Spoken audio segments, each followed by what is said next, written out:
Today we're talking about the League of Extraordinary Gentlemen. So is this a remake then? I'm sorry, the Ministry of Ungentlemanly Warfare. It's that one.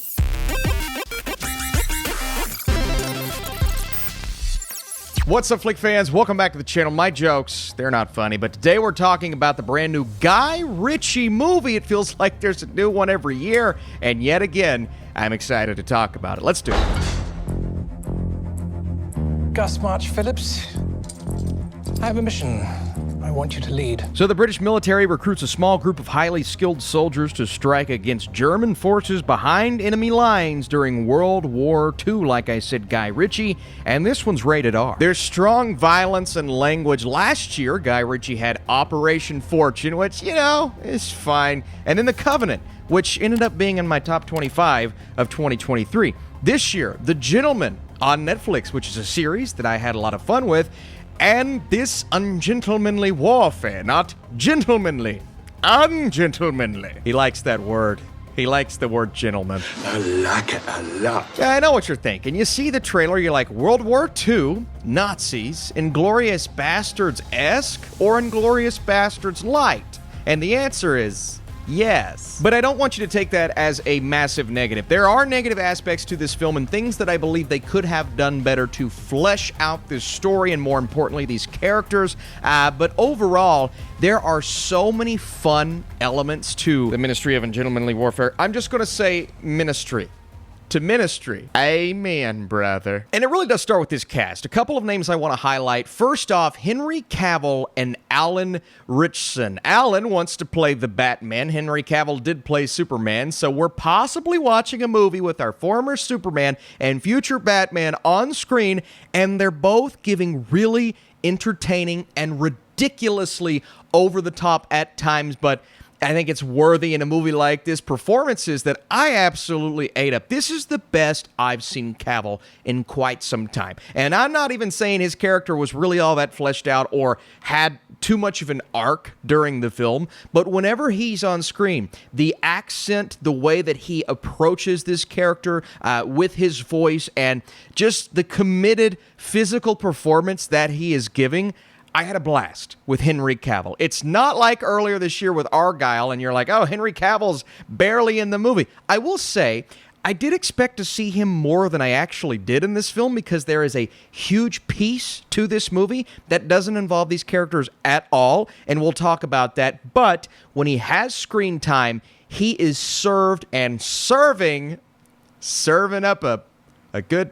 Is that what the kids say? You're lame! So well, and just a blast to watch on screen, and leading this insane, we'll say like Justice League, kind of Suicide Squad-esque, I guess Suicide Squad would be a better comparison, like team. Oh, and speaking of Suicide Squad, there is a moment where they say the title of the film, and it reminded me of this. What, we some kind of Suicide Squad? But Gus makes for a great and often hilarious leader. And then you have Anders, played by Cavill Ritchson. And speaking of the accent and the voice and the way he carries himself and the amount of humor brought to screen every time he is on screen. And again, I make the Inglourious Bastards comparison that, you know, has a lot of depth, that movie, and great characters and great arcs. And I would say this one lacks a lot of that. But one thing this has and implements so well throughout the action and I guess the more serious moments, which there aren't as many of those, is the way that the humor is incorporated. And Guy Ritchie ate it up when it came to directing those scenes and sequences. I will say, though,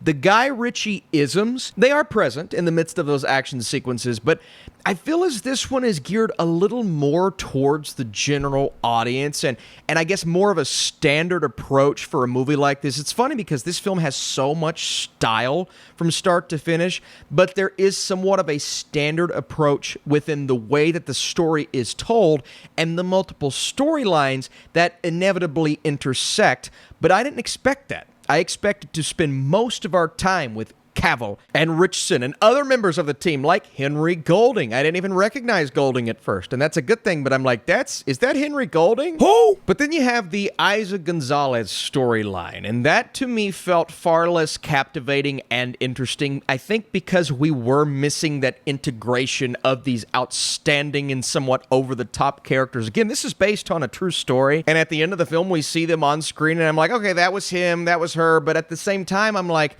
I didn't really learn all that much about them, and part of that is because we spend so much time with Eiza González, who isn't bad in the film. I think she's giving the performance that she should have been giving, and I would say maybe I learned a little more about her character in some of her monologues and the back and forth that she has with Til Schweiger's character, and he is menacing.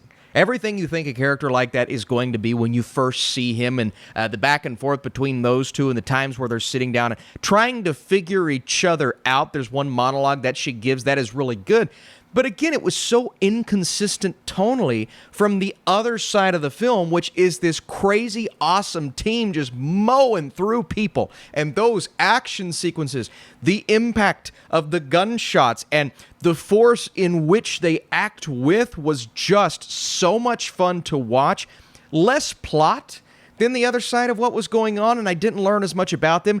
But that was way more interesting for some reason than González's character arc and what she is doing. And so I had a little bit of a conflict of interest. I always wanted to be over here, yet we're over here, it feels like most of the time. And then when we are back with Cavill and Ritchson's characters, I'm like, man, I wish I knew more about them. It doesn't matter, because I'm having a great time watching, but I felt like their arcs could have been fleshed out a little bit more. So I guess at the end of the day, I needed more from the writing. But Guy Ritchie does a great job of delivering an entertaining and often hilarious time, weaving together the two stories and giving you a great payoff at the end, but also a moment past that where they're like, hey, everybody, if you like this one, maybe there's gonna be a sequel. A League of Extraordinary Gentlemen 2. What do we go to the movies for? We go to have fun. If you're a Guy Ritchie fan, if you like this time period, this era, World War II, and the blood and just taking down Nazis in an Inglourious Bastards type of way, just not the level of depth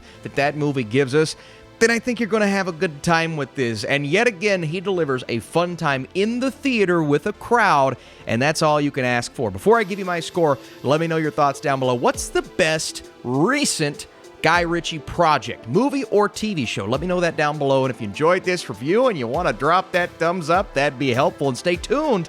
Plenty of reviews to come this weekend. Rebel Moon Part 2 and Abigail. Oh! The Ministry of Ungentlemanly Warfare features two entertaining and often hilarious performances from Cavill and Ritchson. While their characters lack much depth, they make the most of their screen time. The other side of the story feels a bit inconsistent, but the film is a blast when the action is at the forefront. Like I said, he incorporates a great amount of humor, makes for a fun time in the theater. I think that's where this movie needs to be seen. And again, another Guy Ritchie project that does a nice job.